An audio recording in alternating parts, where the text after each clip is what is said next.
Hello, ULAB. My name is Shobi Lawalata, and I work with United University, and we're based out of Jakarta, Indonesia. It's an honor and joy for us to be sharing with you a core practice within the awareness-based systems change, or Theory U, called Sensing Journey. This is an integral part of the work that we do to build collective leadership capacity and deep systems transformation towards sustainable development. So what are sensing journeys and why do we need to do them? The idea is that you take yourself out of your everyday bubble of experience and go to a new place that allows you to gain new insights into the situation that you are working on or trying to innovate around. But make no mistakes, while it looks like it's a travel or a trip, the sensing journey is as much an interior process as it is an exterior exercise. What does that mean? It means that there are some interior conditions that we need to heed and cultivate and pay attention to before we go into the field and enter into the new situations or places. There are some common mistakes that we tend to see that people do when they're going into sensing journey. Number one is people go looking to validate their preconceived idea of what a solution should be. And then number two, they go and connect with these new people, a new environment, and instead of learning from it, they try to pontificate. They try to offer solutions because we think we know better about their situation or about the system. And number three, I see mistakes of, I guess you can say those 2 points are you arrive with the mindset or a source that is egocentric. That is, it's still centered around me in my bubble going into a new place instead of letting go, opening up and ask, what can I learn from this place? What can I learn about this system and my system?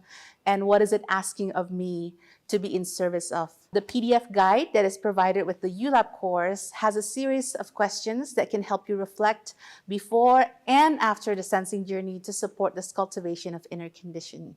So why is the sensing journey so important in the U process? There are a few reasons we need to engage and embark on them. Most importantly, it allows us to get out of our everyday bubble of experience and echo chambers, and that allows you to see with fresh eyes.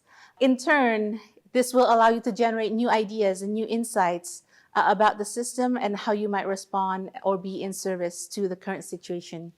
Number three, it allows you to build authentic relationships with others that could be key to advancing your initiative or your prototype idea. And lastly, this immersive experience produces a mindset shift for those embarking on a journey, unlike any other activities or exercises that we can do inside the four walls of a classroom, right? Because it's through these authentic experiences that we experience with an open mind, heart, and will that mindset shift will actually take place and happen. So allow me to share a real world story from our work that exemplifies just how powerful a sensing journey exercise can be. One of our programs is called Ideas Indonesia, and it takes 30 leaders, very established leaders in society from business, government, and civil society on learning journey based on the awareness-based systems change framework, where they can learn from each other about the complexity of the system and formulate a prototype that addresses a more holistic intervention in the system. So one particular case was brought by Pak Bambang Supriyanto, who's an Ideas 5 fellow, and he was at the time the director of ecosystem services at the Ministry of Environment and Forestry, and he was in charge of all the national parks in Indonesia. And a question that he was bringing into the program at the time revolves around conflict between national park and indigenous people who are utilizing the same forest. And he was wondering, he had these key questions. How can we collectively improve the governance and coordination of the system among the various actors as we work in natural resource management? And at the time, there was already a constitutional court ruling recognizing the rights of indigenous peoples to their customary forests, but there was no no regulation in place to be able to translate and execute them. So how might we move forward on that? And number three, how can we move forward from a vested short-term interest of the people in the system, moving towards adopting principles of sustainability that addresses the good of the whole? And the last two, he was asking himself, like, what can I do within my own organization to contribute to that improvement? And more personally, what mental model do I need to change to internalize these changes around me? So he embarked on a sensing journey to a national park that's in West Java, Taman Nasional Gunung Halimun Salak, where a community of indigenous people called the Kasepuhan Cipta Gelar has lived for hundreds of years, so many, many generations, even before our 78-year-old republic existed. So it was through this exercise that he was able to connect and meet with the people, the indigenous peoples and the indigenous community, and understand what are their core values and beliefs. He was welcomed with open arms. Everybody was very warm and receptive. And he met with the village elder and his wife, and they convened at their longhouse, the traditional longhouse, and summoned the assembly of village leaders. This is where they cook for everyone. Is a very communal society. And the village elders met with Pa Bambang, and they talked about what are their principles in managing natural resource. So we might call them forest-dependent community, but in this exercise, in this particular sensing journey, it allows Pa Bambang to realize that they are actually very faithful and very loyal stewards of the forest, because they know that their livelihoods and their well-being are related directly to the well-being of nature around them. And he went on a walkabout. He visited their village. It's a very minimalist existence. They don't take much from the land. They have installed hydropower. You see those power lines going from to take from the river.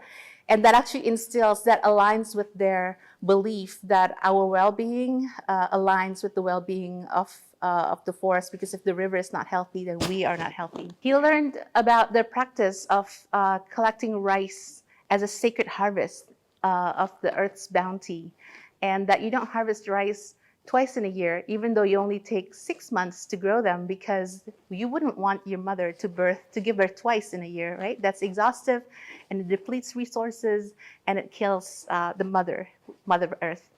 And the village has a habit of collecting rice in their communal barn for hundreds of years, and this becomes not only their reserves, but from a scientific perspective, now we know that this has become the world's largest genetic bank for rice grains. And perhaps more importantly, within the context of the questions that Pa Bambang asked himself prior to entering into the sensing journey, he realizes that this community that has lived for hundreds of years coexisting and stewarding the forest actually has a much more advanced system of mapping where they're allowed to lay down their crops, where they are allowed to lay down their houses, and where they are not absolutely allowed to touch any of the forest environment.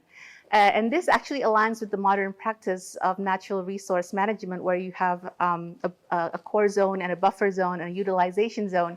And it was through this connection and through this learning process that Pa Bambang was finally able to see and recognize that these are people who have been there longer than the country has been around.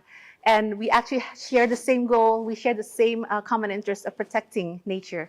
So it was through this sensing journey. Eventually, you fast forward 3 or 4 years later, this new insights actually was translated into a ministerial decree and a path for indigenous peoples across Indonesia to start the process of claiming their customary rights and being able to coexist within national park boundaries, so they are no longer criminalized for existing in their own ancestral land. So this is, to me, one of a really, really powerful example of how sensing journey, when you're doing it with an open mind and heart and will, can lead to a very deep system transformation with a wide-ranging impact to the system. So you're ready to embark on your sensing journeys. What are some key points that we need to pay attention to? Number one, while it's important and you should plan your sensing journey carefully, keep in mind that life and the universe will put unexpected circumstances in front of you as you embark on these journeys. Be ready to take full advantage of these opportunities that present themselves as you go into the sensing journey, because you never know what else you might learn from these encounters. The key is entering with a curiosity and leaning into the unknown. Come with an open heart and a desire to learn about the setting and what it can actually teach you about your own system. So how do we know we're choosing the right places to embark on our sensing journey? What's important to keep in mind is that these are situations that are relevant to your situation and challenges. So maybe it's a community that addresses the same concern, or a community that has a cutting-edge innovation around the issue and you want to learn from it. But the idea is relevant to your own situation. And number two, it's very important that this is places that you know very little about, so that as you go into your sensing journey, you're moving from your knowing into your not knowing. And that way you can lean into that curiosity and get the most out of this experience. The tool provided by ULab will guide you to take the time before you enter the journey to clarify the questions that you are holding and the assumptions that you carry into the sensing journey. Afterwards, it's important to come back to the answers to your questions to anchor whatever insights that you get and what they might mean and how they can inform the work that you do. This is probably also a good time to remind you of the importance of cultivating that interior condition that we spoke of earlier in the video, where we need to be aware that we're entering into this with an ecosystem-centric thinking. Be humble, be curious, be loving, and be prepared to be surprised with what life and the experience has to teach you about the system.